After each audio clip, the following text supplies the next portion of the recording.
So in this example, ladies and gentlemen, if we want to set up synthetic division, the main important thing we want to do is make sure our divisor is linear, which in this case it is.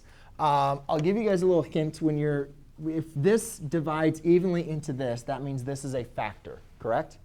Right? Because if 2 divides evenly into 8, 2 is a factor of 8.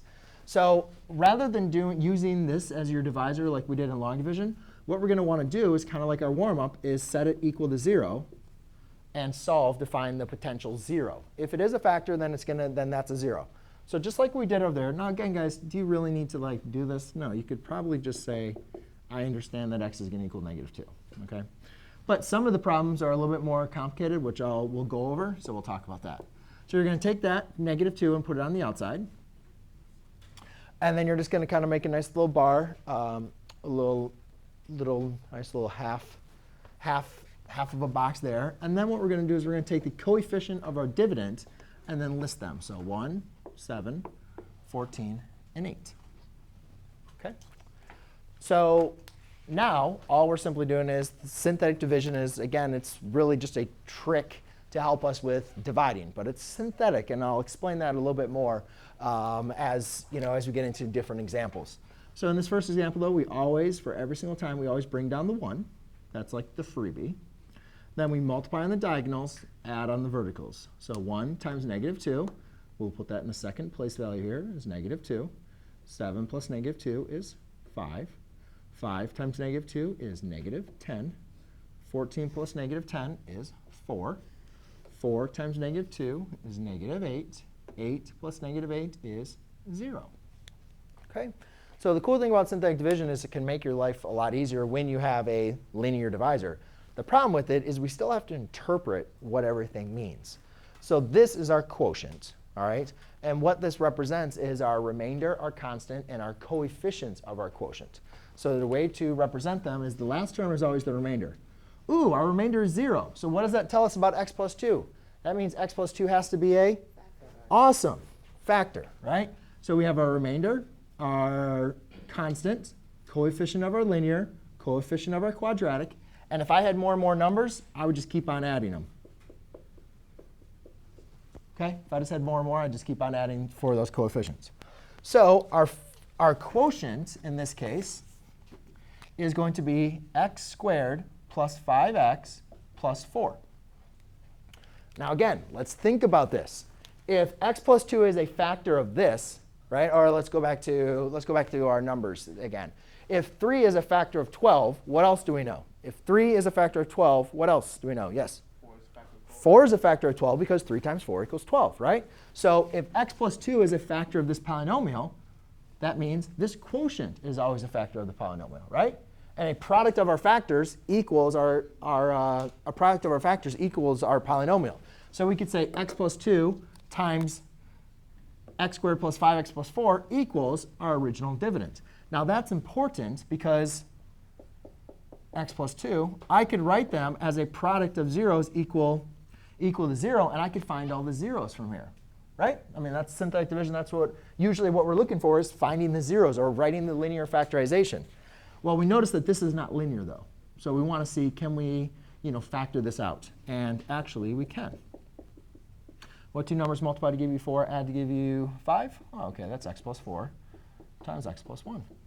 That is my linear factorization. You could set equal to y. But if I wanted to find the zeros, just like we did it in our warm-up, we could just use our inverse operations.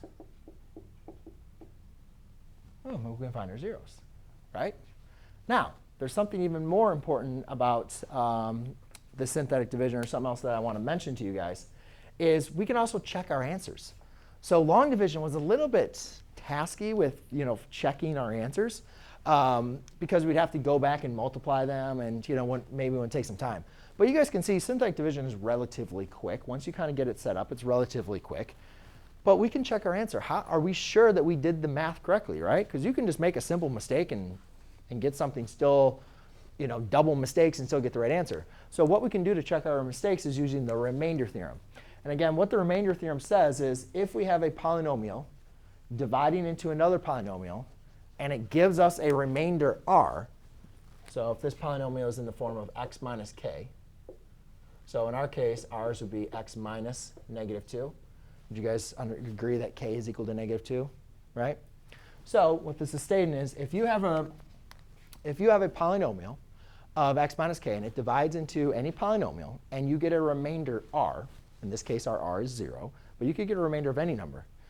If you do f of k, like if you plug in that f of k, you're going to get the same remainder as when you divided.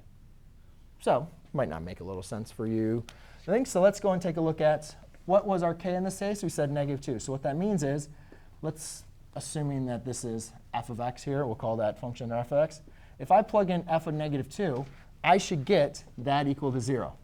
If I plug in f of -4, which is another 0 of mine, or this is the only one we got 0. So let's go and check. Let's go and check this. I should get 0. So let's go and check it. So if I plug in -2 here, I get -2 cubed plus 7 times -2 squared plus 14 times -2 plus 8. Well, -2 cubed is going to be -8. 7 times so -2 squared is 4 times 7 is going to be a positive 28. 14 times -2 is -28 plus 8. Do you guys see how that's going to equal 0? Right? So if you find the 0 here and you evaluate it, the evaluation of that potential 0 as well as the remainder are going to be equal to each other. That's what the remainder theorem says. It doesn't have to be zeros all the time. It could be a remainder. Like if you had a number 1 here, what do you think the number down here would be? I just said it. The same, 1. What if it's 11? What should this be? 11. What if it's 111? This one's going to be 111. So the potential 0 and the evaluating is always going to be the same because of the remainder theorem. All right, we'll practice a little bit more, but I just wanted to kind of introduce you to that because it's nice because you can check your work. And you can check your work rather quickly. Or sometimes you don't even have to do the work.